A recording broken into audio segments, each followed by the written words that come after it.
So this is part A of the Khoodeelaar television channel, broadcasting only on the internet and doing the world exclusive diagnosis of Fleet Street. Fleet Street is this paper,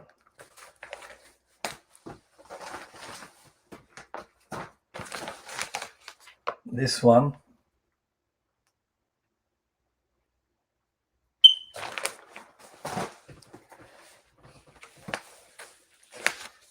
this one, the Telegraph, which we call the daily bribing Boris Johnson graph. And this is a doubly dishonest Daily Mirror, which claims to be not active part of the nasty party, of the conservative scum party and agenda. But it's as dishonest. Same applies to this one. It doesn't do brazen, nasty party propaganda, the I newspaper, but it is servile. It serves the agenda. And this is another kind of corrupt denier in between, the Daily Scar.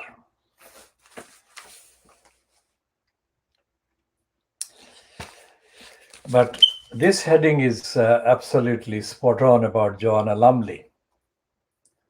Now, Joanna Lumley is involved in corruptly-ish kind of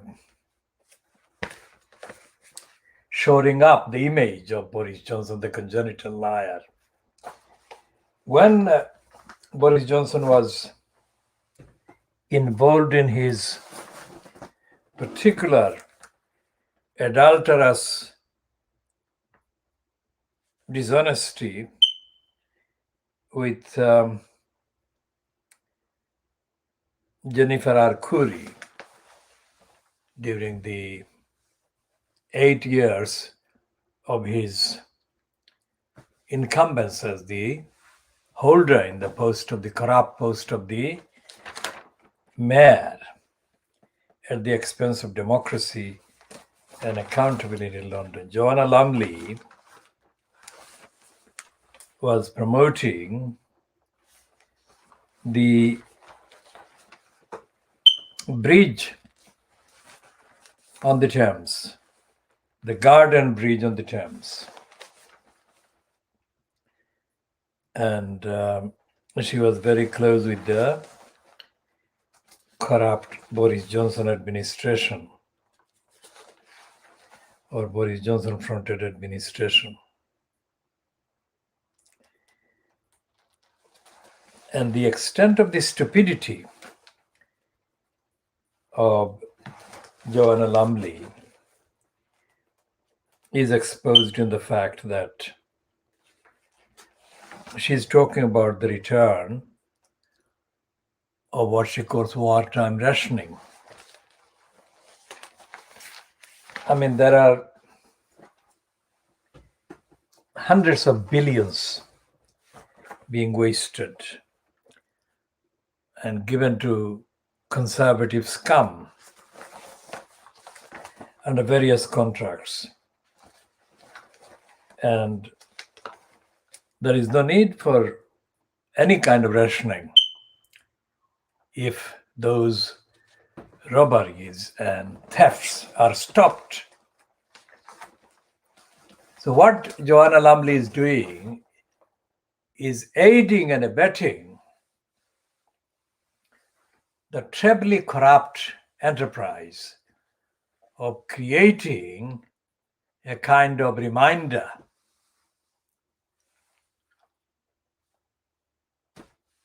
among the many, among the little Englanders, of the greatness, which is absolutely untrue,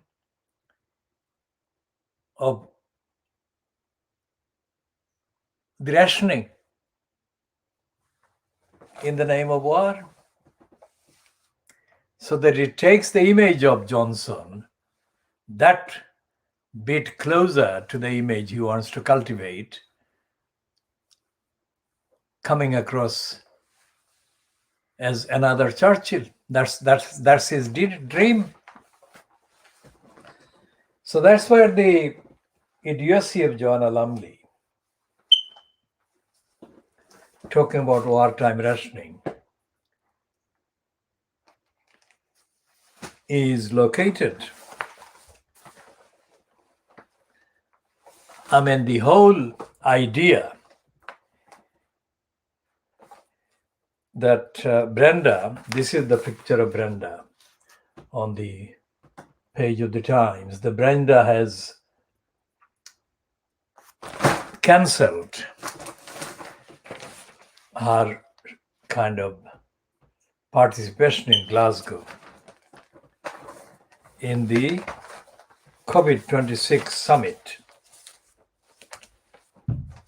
And this is the report that says that she is ill too. She's under kind of doctor's orders or advice not to attend this. But Brenda herself has been abused by the manipulative liar, congenital liar Johnson, because Johnson has known for months that the COVID summit, scheduled to be staged in a few days' time in Scotland, in Glasgow, was not going to be supported by many of the countries, but not including the USA. USA is going to have about 1,000 people taking part. But this is a charade, because the entirety of this HS2 lunacy and stupidity is built on the attack on the very climate which they're supposed to be concerned about defending. And the idiotic Guardian today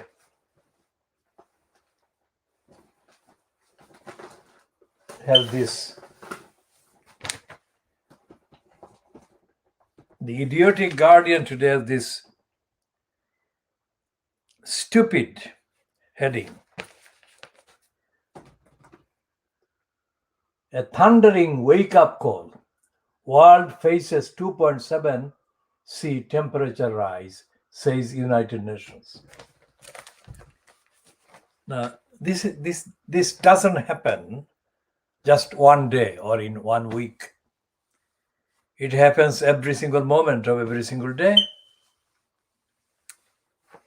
And it happens because every part of the so-called government, so-called state in the UK, as well as counterparts in the other countries, is not being held to account for its role in creating this temperature rise. For example, in the UK, in London, in Little England, the main duties, responsibilities lie with the state agencies, including the local councils. And there is no culture anywhere in England, anywhere in Scotland, anywhere in the so-called United Kingdom that says that everyone has to change their contribution to increase in the temperature, in the destruction of the climate, the destruction of the environment. In fact, there is a lunatic, brazen culture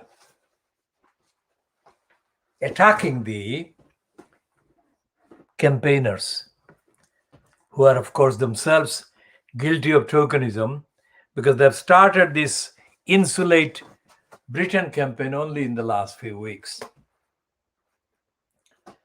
And there is no mainstream activity about any aspect of the environment in Britain being addressed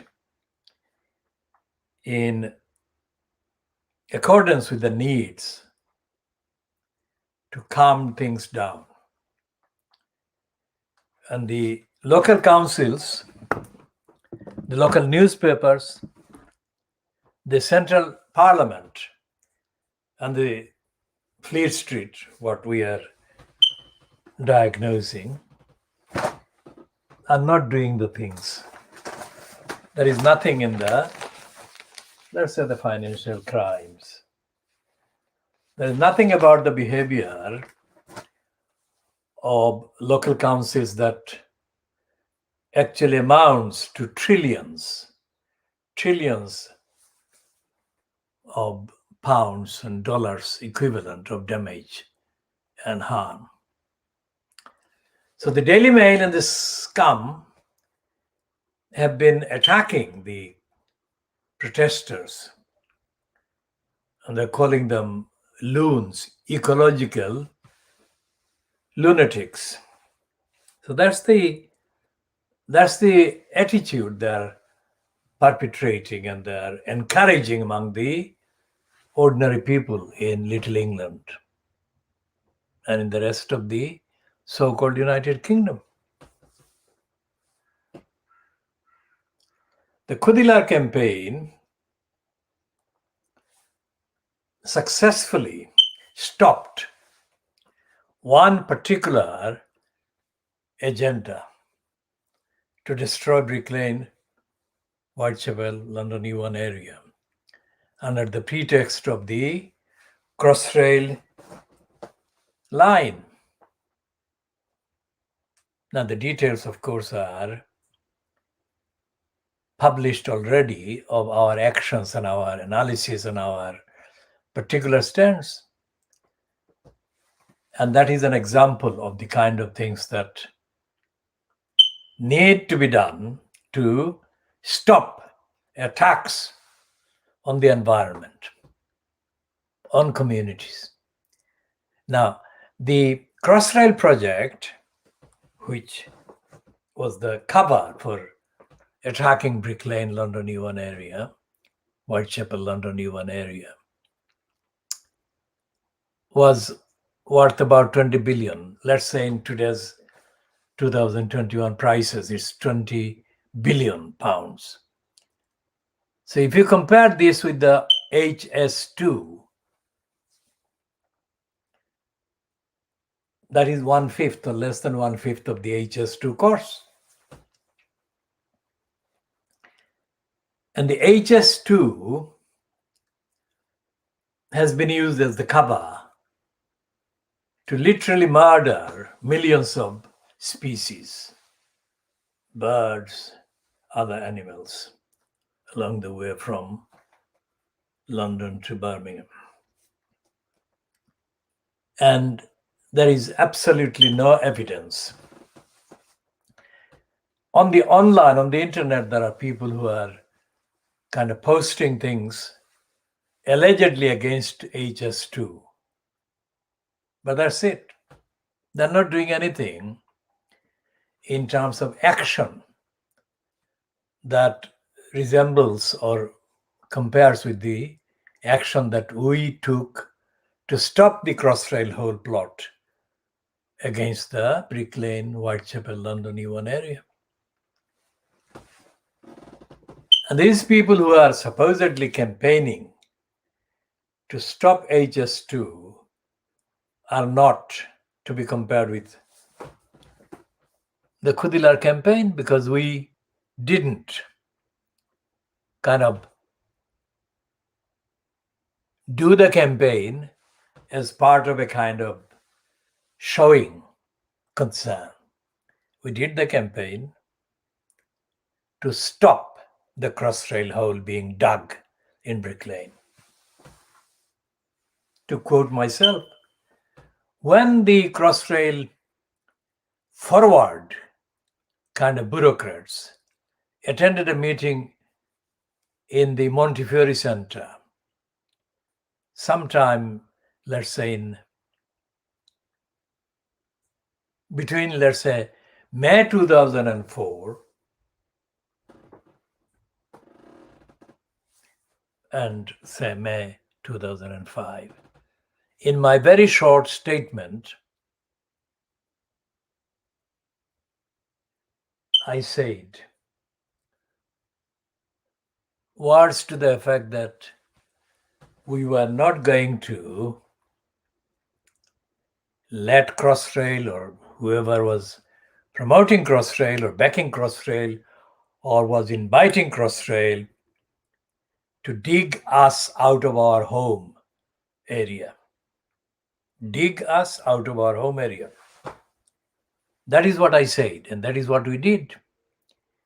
We stopped Crossrail doing what they were plotting to do with the collusion of the local Tar Hamlets Council, the elected council, as well as the local MPs. At the time, it was as I spoke, the local MPs included Jim Fitzpatrick, and Una King, 2 constituency seats. We shall come to the discussion of the actual role of MPs in a little while, in a few minutes. But suffice to say that in the last, let's say 50 years plus, let's say the 50 plus years, since the creation of the London Borough of Tar Hamlets in April 1965, I think. So 50 plus years. Tar Hamlets Council has not done anything, even kind of tokenistically. It hasn't done anything to represent the community environmentally, in terms of social care, in terms of other things like the choice to fail to ignore the duty of care that and safeguarding duties that owed Tar Hamlets Council, owed to these 4 girls, one of whom has been in the news more often than the others, Shamima Begum.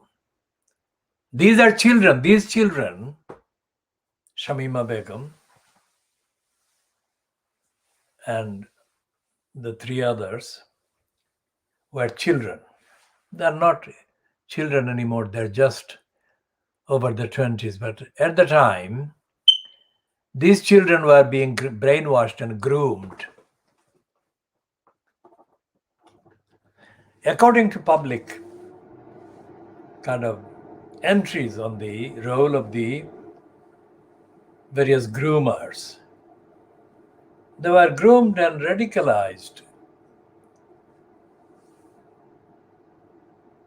by operatives that included operatives from the base in the East London Mosque.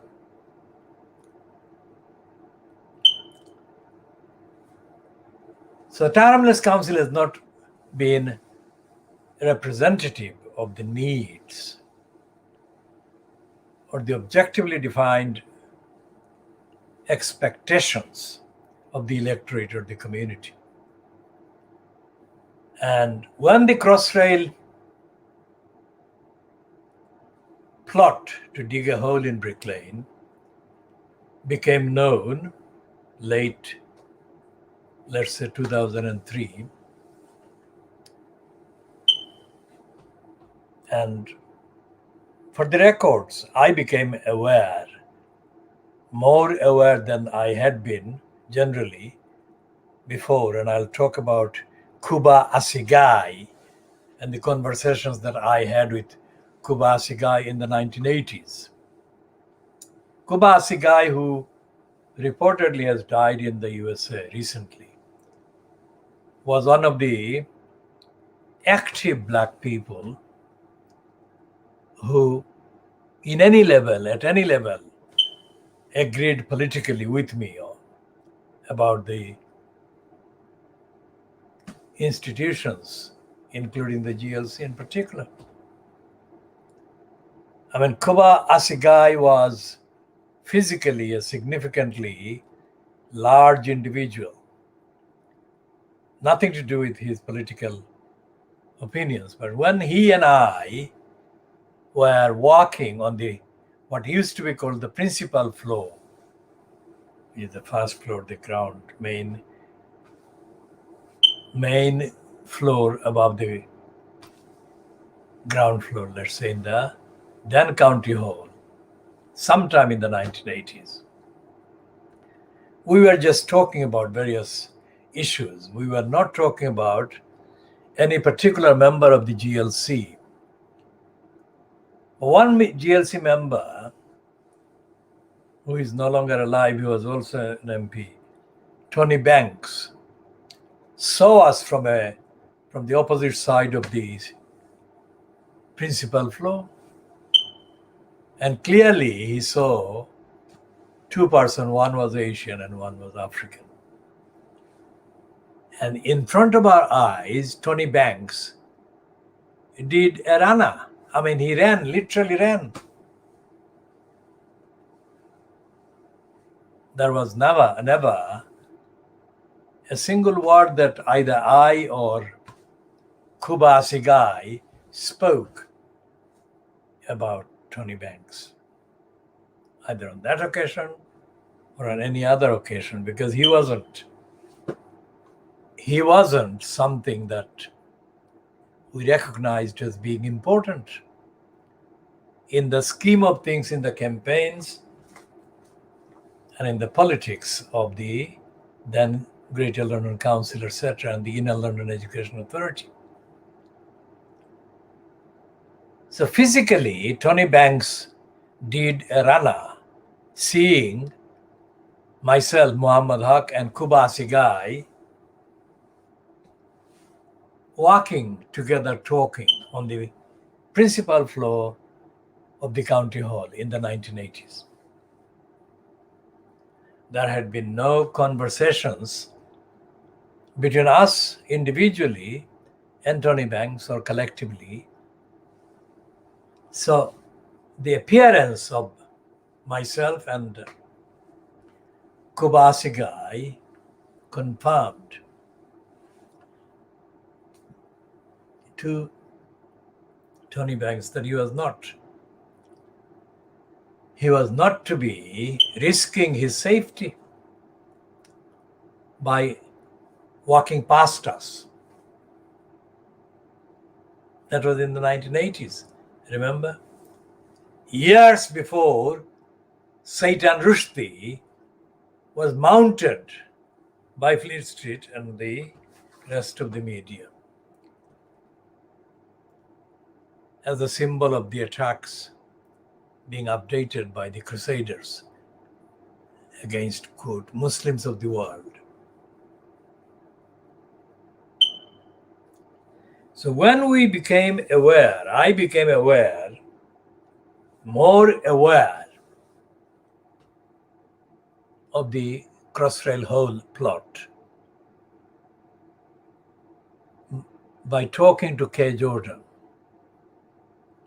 That was during December 2003. We concluded immediately. It was my proposal. And we were walking across Bishopsgate near Liverpool Street. And I was walking to the bus stop for Care to catch a bus home in Kentish Town in North London. So we decided instantly at that time, at my suggestion, that there was nothing on the records in the behavior of the Tower Hamlets Council, the local council, whose territory included Brick Lane, Whitechapel. There was nothing in the record of the Tower Hamlets Council that would show that they would protect their community, that they would actually oppose Crossrail hole. So to stop the Crossrail hole, the first thing would have been to focus such political, strategic pressure by the community, meaning myself, supported by K. Jordan and anybody else. And I'll come to the discussion of the definition of the community. So the only way to stop the Crossrail hole would be to convert, that is to say, force the Tower Hamlets Council to do its job.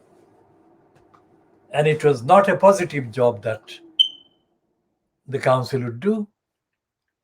It was a negative job. That is to say, we had to force it to put pressure on the central government department, DAFT,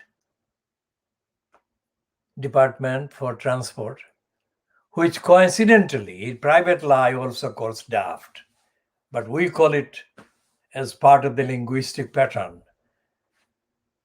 that we have been using for decades.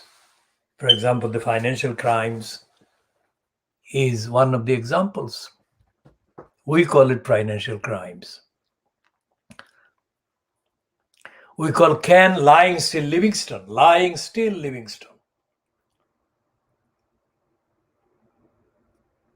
And of course, we acknowledge the diagnostic description by the French ambassador, retired ambassador to the UK, Sylvie Barman, who has extensively described Boris Johnson as a congenital liar. So when people say that they are opposed to HS2, they don't oppose anything like the opposition. The opposition to Crossrail hole that we mounted, successfully mounted. It entailed that it involved political understanding of how things are operated. And secondly, it involved and entailed my giving up all other main activities. I didn't give up everything entirely, but I gave up many of the things that I would have been doing. And I gave up for 6-7 years in terms of the mounting focus on stopping Crossrail hole.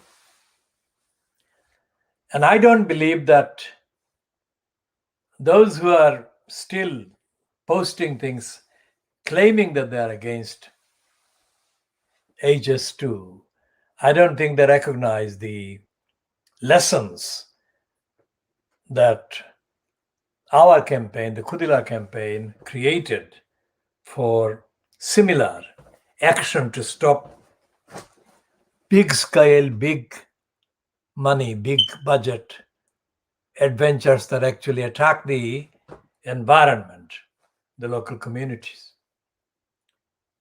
I think there is a clear operation of racism on the one hand and anti-Muslim, because when they see my name, any post that I put either on Twitter or elsewhere on any platform, run by the Khoodeelaar campaign. Whenever these people see my name, they're kind of, they have a reflex reaction, reflex, racist, stupid reaction. What they don't understand is that the racist imperialism the racist imperialists didn't create sustainable environment anywhere. In fact, they robbed the environment. Because imperialists, being racists and crusaders in the context of the subcontinent, they focused on opposing Muslims or undermining Muslims, opposing people, other people of other faiths from the backgrounds, Asian background, African background. So they have yet to cotton on to the fact that mainly in Asia, not so much in Africa, but Africa will follow. Mainly in Asia, the countries after 1947, August 1947, the countries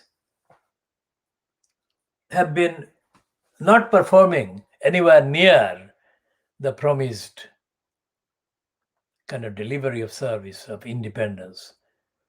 But as compared to the 190 years of the East India Company, from June 1757 up to August 1947, the sheer number of people being able to exercise many kinds of freedoms is astronomically bigger than it could be imagined to be under the British Raj. So therefore, the leadership lessons are not to be found among the relics of the racist empire, but in the behavior of people like me. But they don't want to follow the universal example that I have been setting at every stage. They want to undermine me, to delay me, and my likes, if you like, in principle, in extrapolation, let's say. Although I'm not naming somebody else like me, but theoretically there must be various lessons that can be actually learned from the work of people like me. And so the HS2 is too obviously an illustration of the stupidity of the Little Englanders, the racism of the Little Englanders, the idiocies of the Little Englanders. Because they don't want to come across as rocking the boat. That is the brainwashing, as they have done. Many of the celebrities, morons, have betrayed baby angel Geronimo. The picture is on the left of me, that side there. Baby angel Geronimo has been vilified, lied about, defamed, and falsely described as being ill, when he has been absolutely, perfectly healthy. And the so-called celebrities and so-called kind of experts that have pretended, claim to be opposed to the slander, the defamation, the attacks, the violations against baby angel Geronimo, have stopped way short of what has been needed to be done to protect the baby angel Geronimo. These people are racists. These people are ignorant, and these people are dishonest. They don't care about baby angel Geronimo. not even a thousandth of a part of what they claim to be doing. Baby Angel Geronimo is the personification of everything that is wrong with what remains within quotation mark of society. The fact that the evil doers and the depraved DEFRA have been able to confect on a daily basis lies after lies after lies against Baby Angel Geronimo shows that in the population there is no life left. So the evil land is made of people who claim to be alive but actually don't show any sign of being alive. The Khoodeelaar campaign is based on the simple or simply stated theory that if you find evil, if you find wrong, you oppose it. That has not been done. That has not been done to protect and to defend and to support and stand by Baby Angel Geronimo, to stop the plotters and the evildoers. The people who have been photographed in Fleet Street over months, allegedly supporting Baby Angel Geronimo, have been exposed as being phantoms. And that is what is happening with HS2. Unlike Tar Hamlets Council,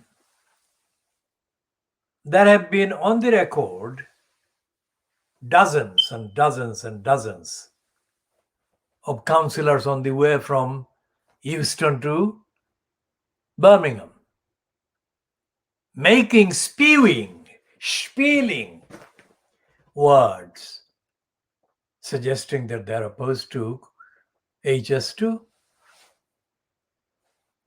And yet HS2 goes on. The same thing happened with Heathrow Terminal. These are patriotic morons.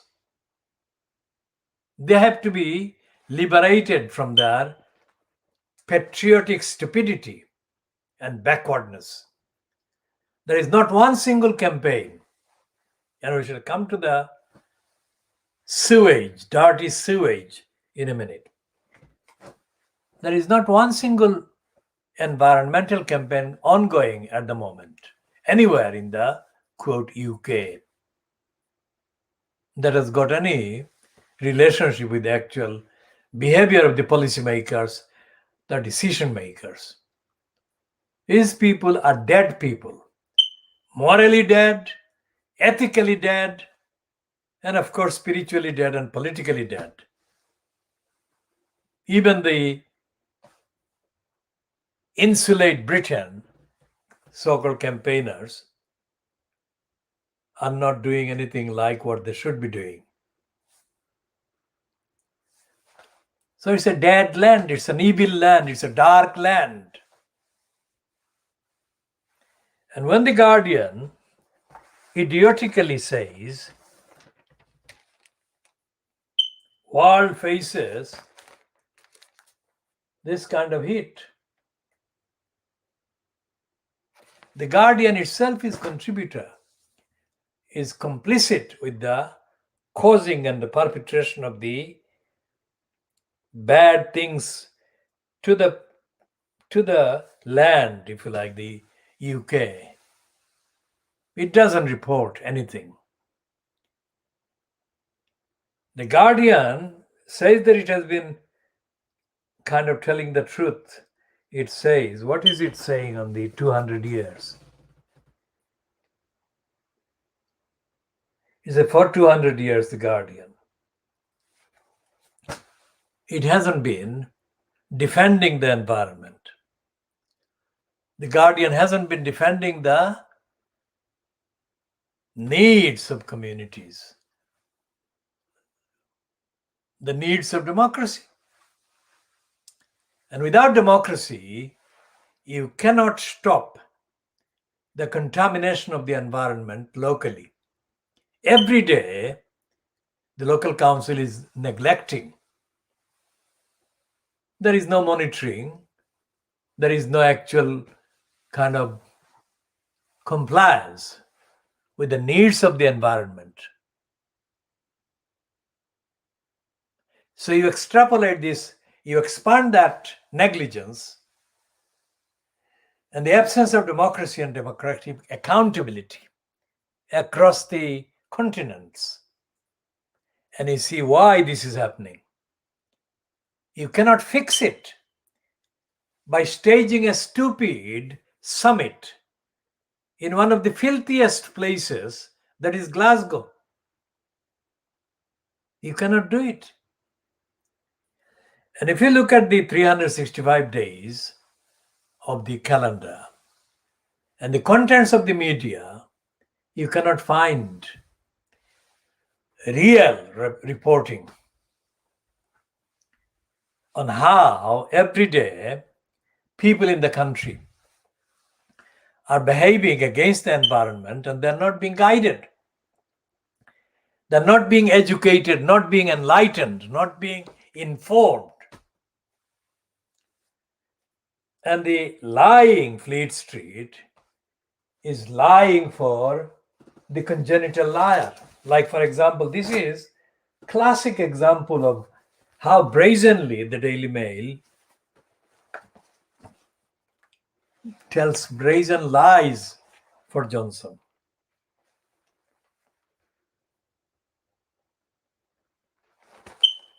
We shall come to the literary collection. Here is I'm sure it's the Daily Mail that has got it.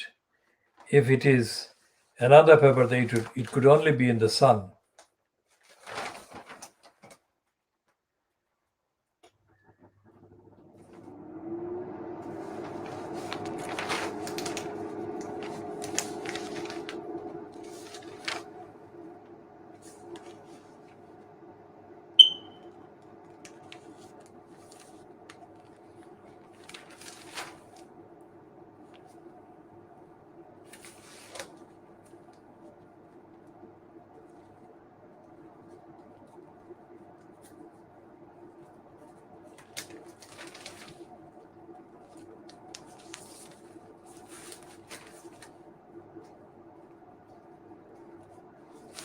It must be in the Daily Mail. I'm definite, certain about the fact that it's in the Daily Mail.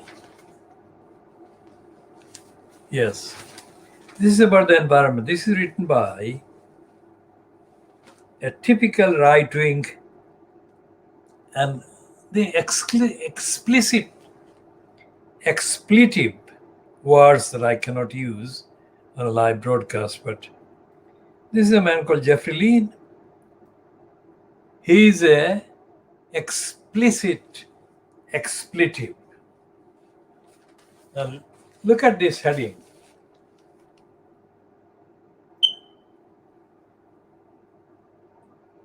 This is the heading. It says, gratuitously says, plastic. Boris is talking rubbish, and he is right. This sums up.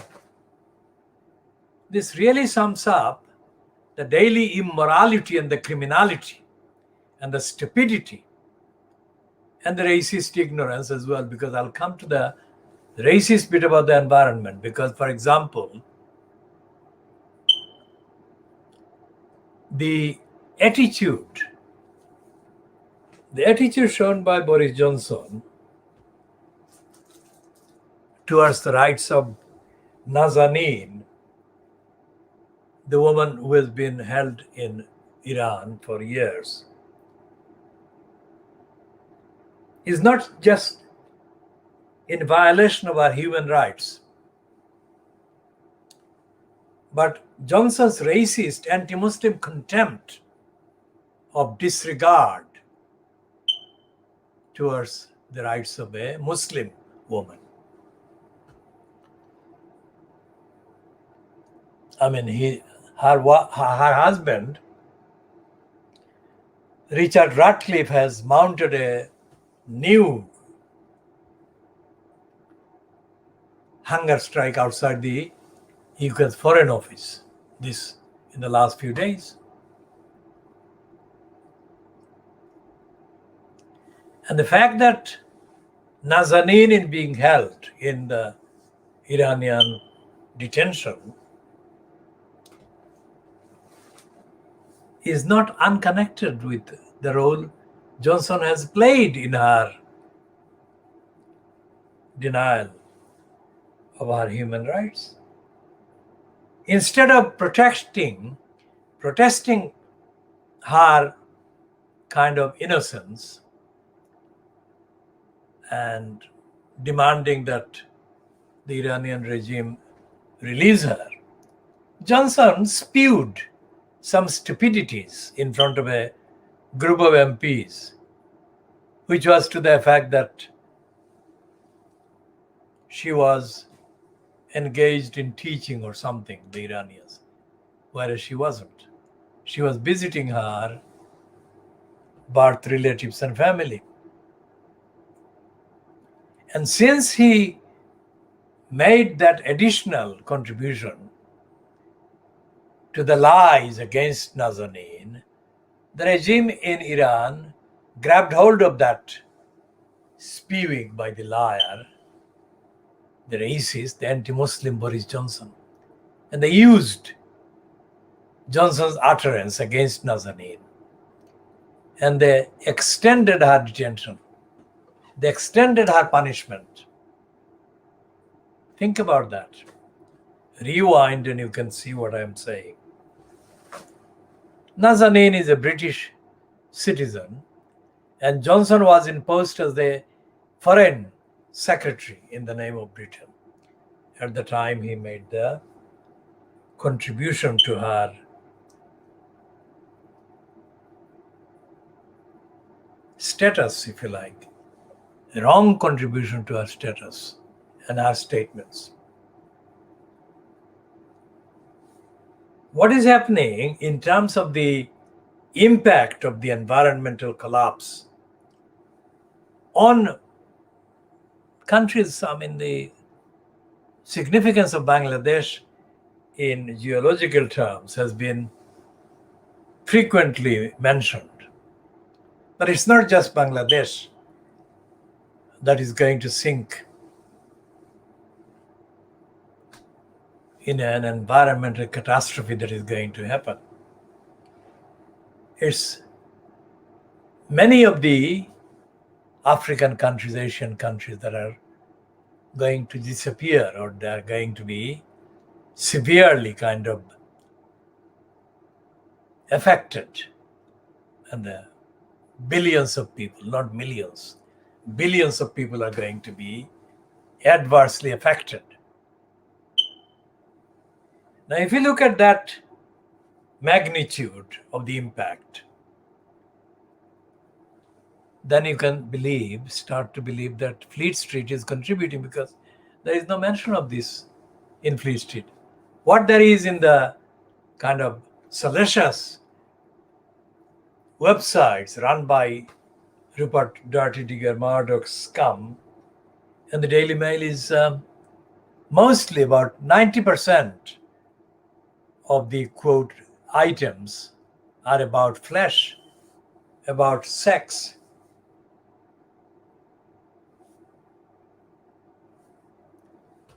Now, if human beings cease to be and habitations, huge countries, or huge parts of the environment of the land disappear, I mean, there won't be any sexual activity or sexual allure. But that's the contradiction. And the Daily Mail stupidly quite apart from the Jeffreyian idiocy, it also says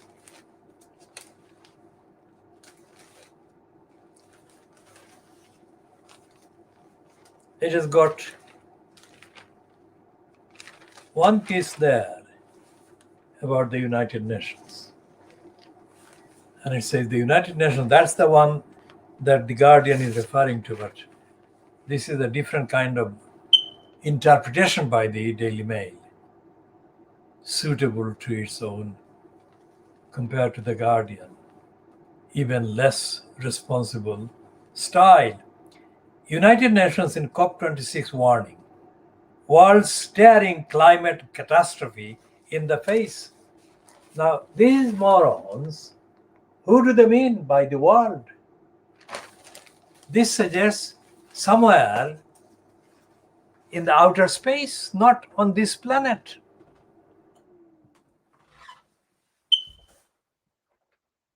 Not on this planet at all.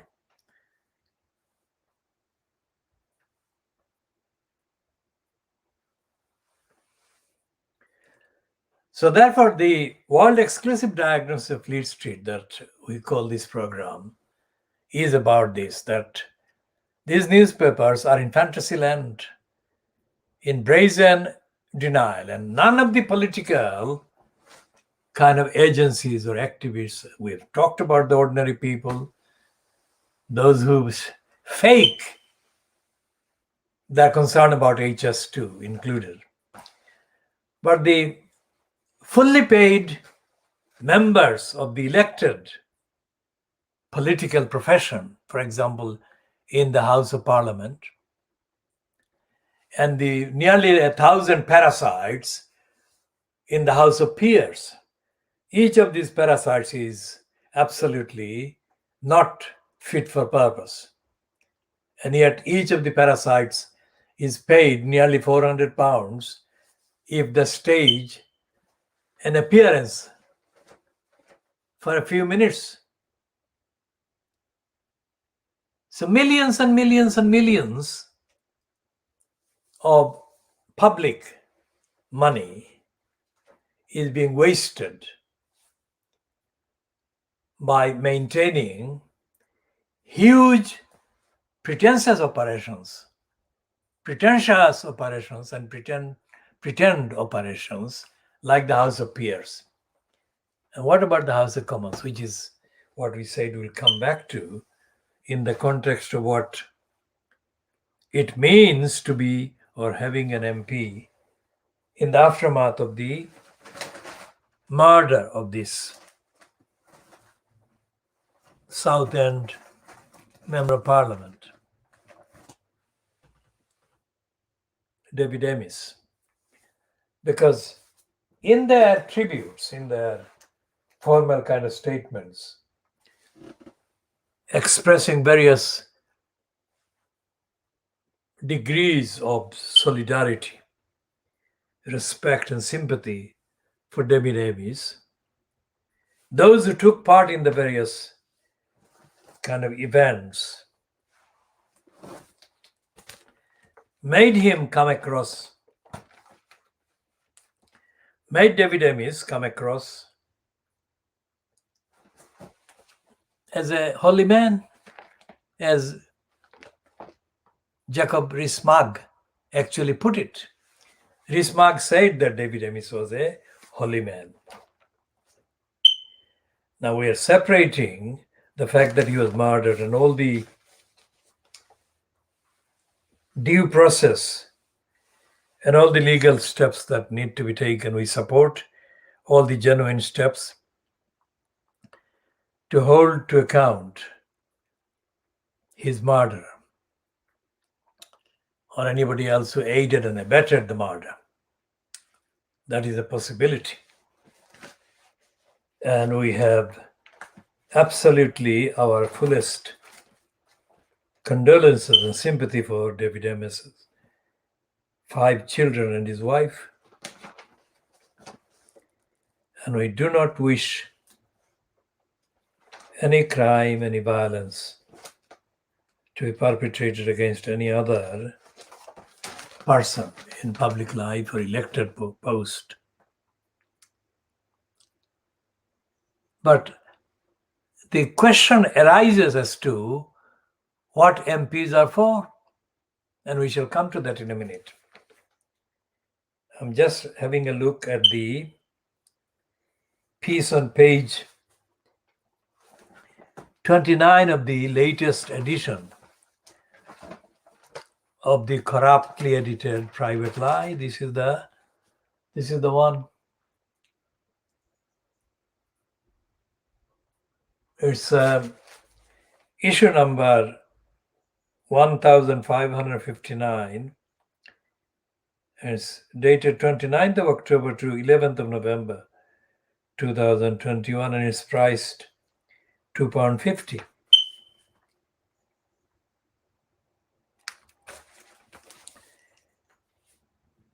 And what we can say about the Private Lie is that, like the Guardian and the Daily Mirror and the Fabian Society and the New SS, New Statesman and Society, Private Lie doesn't say that it is part of the conservative nasty party's agenda. But it doesn't really oppose the nasty party. It doesn't expose the nasty party. It doesn't expose the scum. And what is happening with the contents, which are kind of fantasies of criticism about various little things that go on in local councils, in central government department, in the Conservative Party. There is no real evidential, moral incentive for sustained action to stop this kind of behavior. Stop as in stopping the Crossrail hole. They haven't stopped the HS2. They didn't stop the Heathrow terminal, and they're not going to stop anything. And as I said earlier, we'll be talking about the sewage crisis. Let's look at this. What is the scum saying?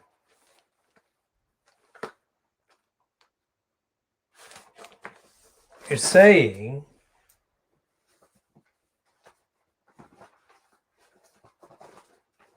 this is the scum today.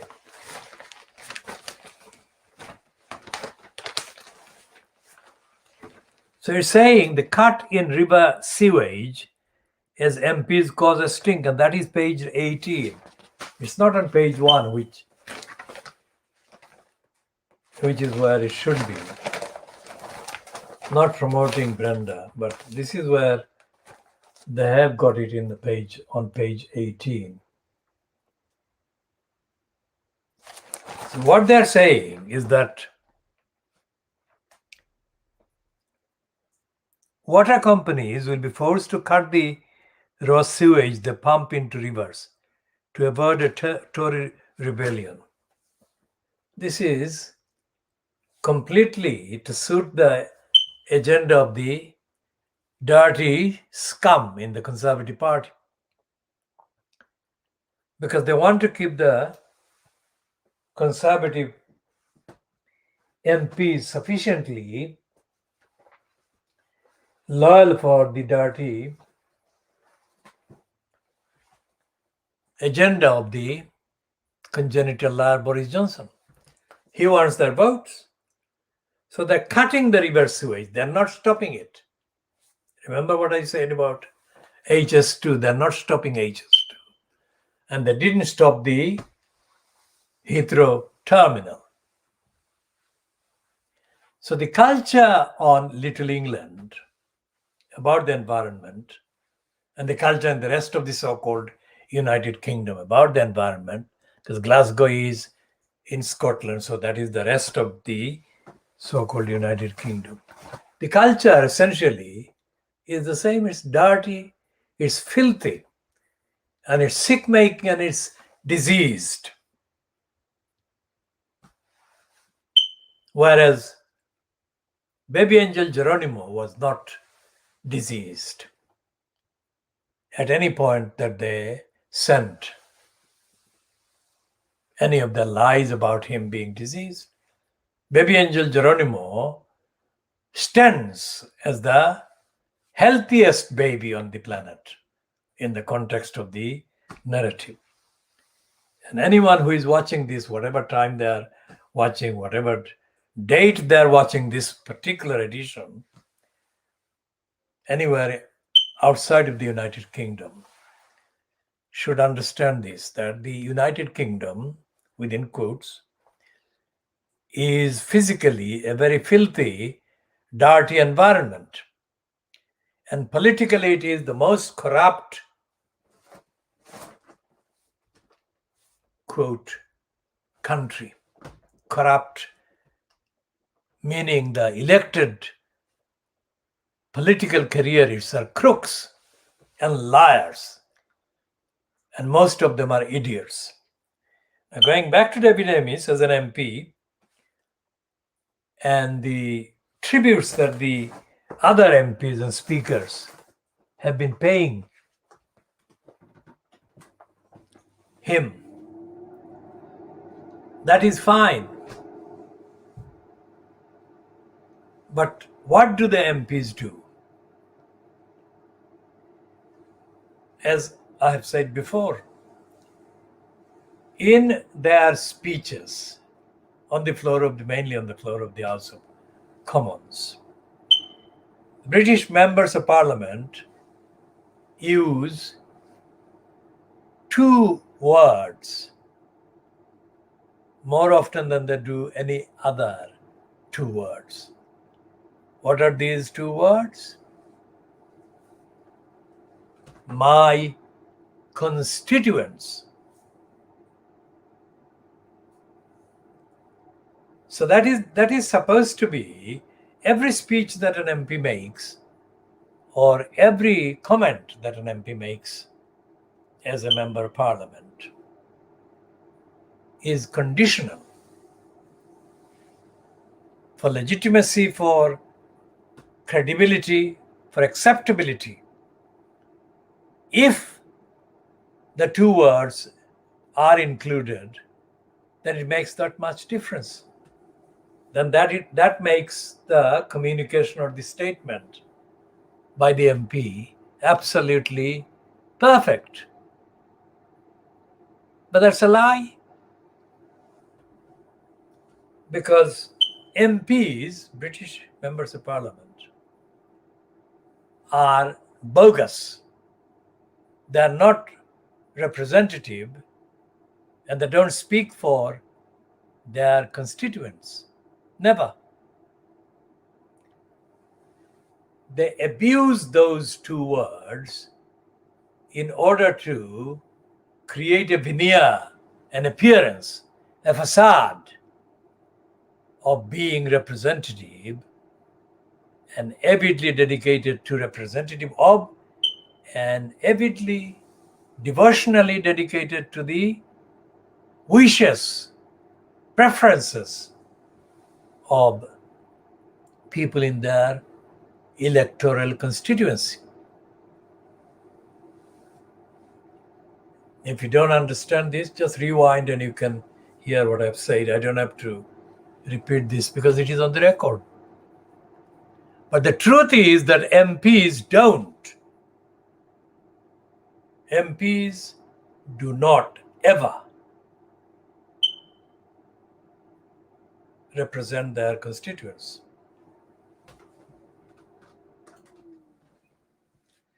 And the phrase my constituents or my constituent in the singular, or my constituency as the area under any relevant reference, these are forms of fakery and pretense that are employed by the particular speaker or the writer, that is, the MP concerned. to promote their agenda, not the constituents' agenda. Now there is a place, there is a set of bureaucrats, paid employees in the UK House of Commons, let's say, and collectively this particular constituency kind of inquiry, if you like, if you want to know anything about the role of the members of parliament, role of the House of Commons, you might like to ask this office.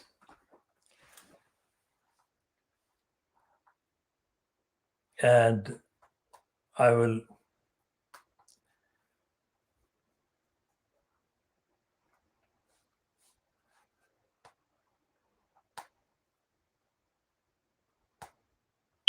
what are they called?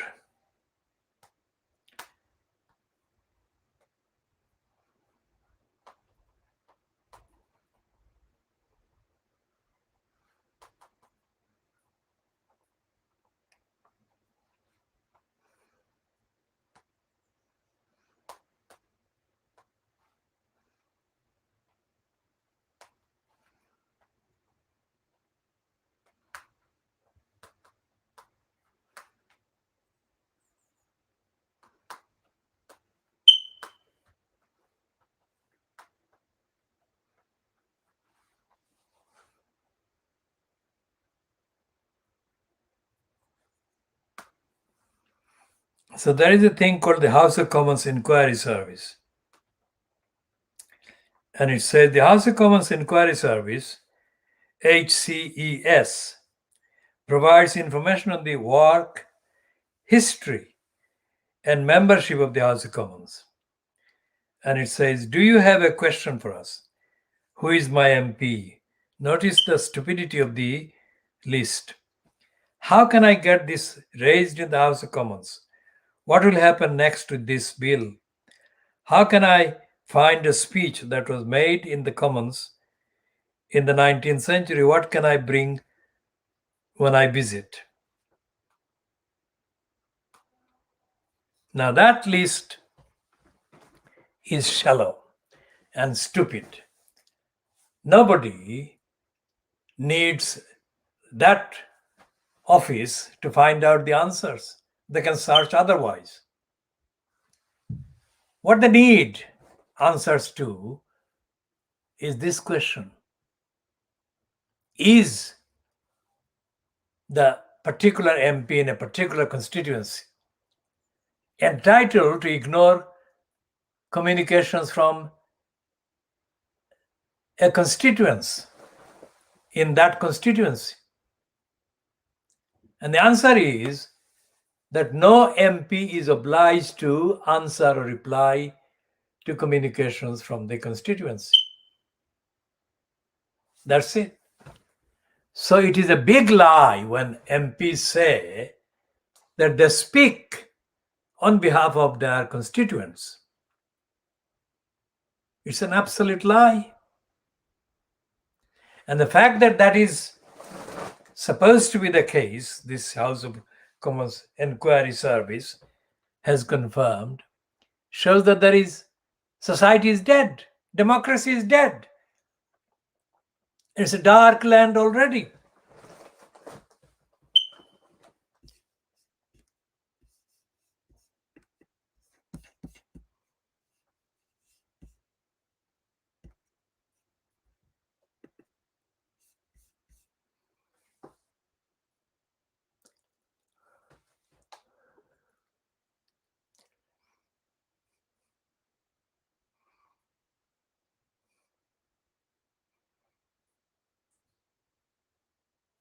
So we shall be talking more about all of these in the next part and parts. Believe me, we shall be.